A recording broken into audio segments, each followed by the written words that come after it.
Hi everyone, Gerry Dulac along with Ray Fittipaldo back at St. Vincent College in Latrobe after Friday night's game, where our training camp preview brought to you by Savina's Cane and Gallucci, mesothelioma, and asbestos lawyers for over 85 years.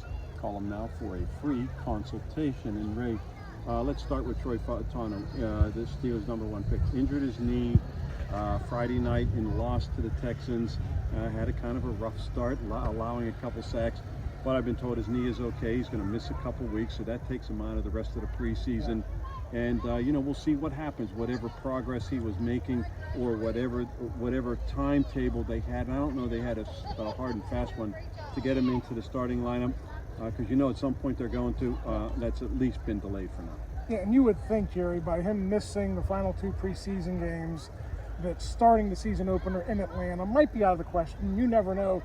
There now is that extended break between the last preseason game and the opener, where they have some extra practice time. So we'll see how it goes. But my expectations are now that Dan Moore will start at left tackle, Broderick Jones at right tackle. And, fans might not be happy about that, but that's what we saw at the end of last season. I think that's what we're going to see, at least at the beginning of this season. Yeah, I really don't think that's going to change. And if you're looking at the Steelers putting their best 5 linemen on the field, if they think Troy Fautanu is one of those, then again, maybe his best path to, at least for now, getting into the starting lineup is at guard. If you think Dan Moore is more valuable as one of the top 5 than James Daniels. So it just depends. But I'm just curious to see if he would get into the starting lineup, 1, any sooner than Broderick Jones did, and 2, barring an injury, what excuses they're going to give, or what reason they're going to give. I don't want to say excuse. Last year, the whole Chooks Core thing kind of caught people off guard there. But so it was 6 games for Broderick Jones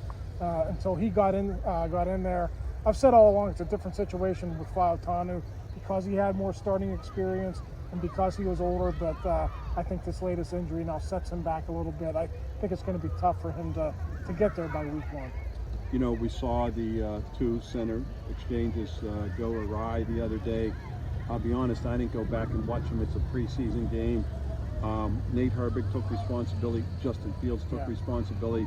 I don't know whose fault it really was, but Mike Tomlin didn't like it. I don't know if that does anything for Zach Frazier's progress to get into the starting lineup, but whatever the problem was, the coaches didn't like to see him. No, and for what it's worth, Nate Herbig was out here on Sunday taking reps with the first team.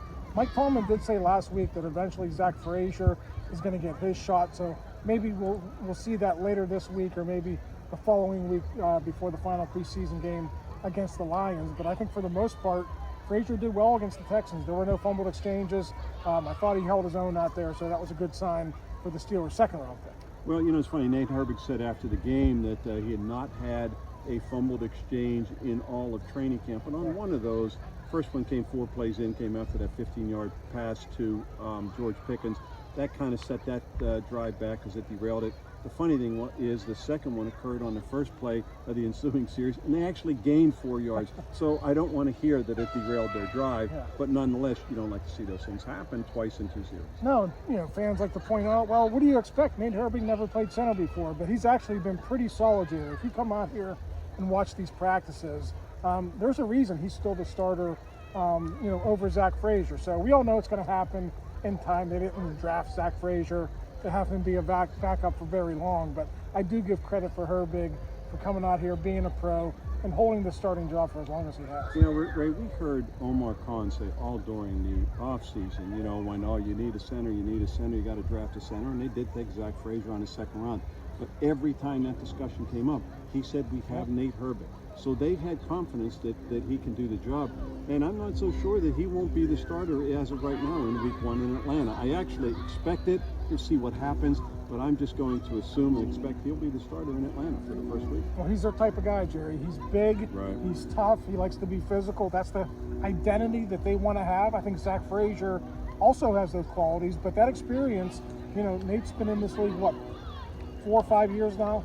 He's been around a little bit. Eagles and the Jets. I think that counts for something. Ray, we've seen a couple guys who have not done anything in practice come back. Cordarrelle Patterson was actually activated the other day. We saw him in uniform. All he was doing was playing catch with the fans in the stands. But this is a big man who can play both running back and wide receiver, but they brought him in for one reason, and that's to return kicks. So it was good to see him at least back in uniform.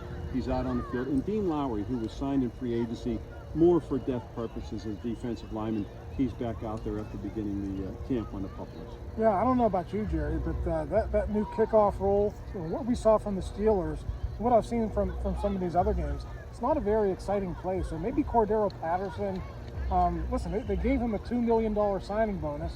They're paying him $6 million over 2 years to be that guy, and he's got the resume for it. He's one of the best kickoff returners in NFL history, but with this new play, there's not much room to operate. Those defenders are on you pretty quick. So I'm going to be interested to see, A, does Cordarrelle Patterson play Saturday against the Bills? And two, what does he do out there? Well, one thing we know, he's going to be better returning kicks than Kes Watkins is returning punts. Yes. He seemed to struggle the other day on 3 of them.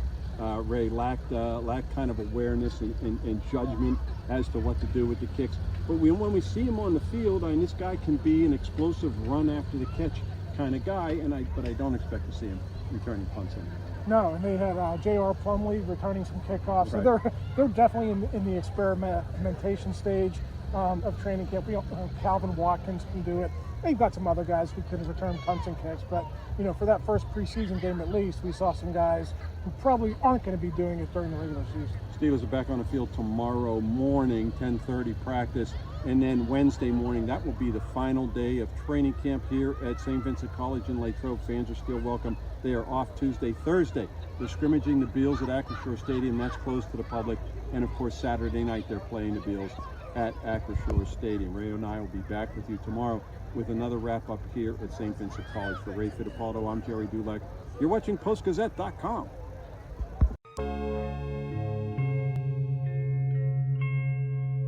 Thank you for checking out this content from Post-Gazette Sports. If you watch this video on YouTube, please like the video and subscribe to our channel.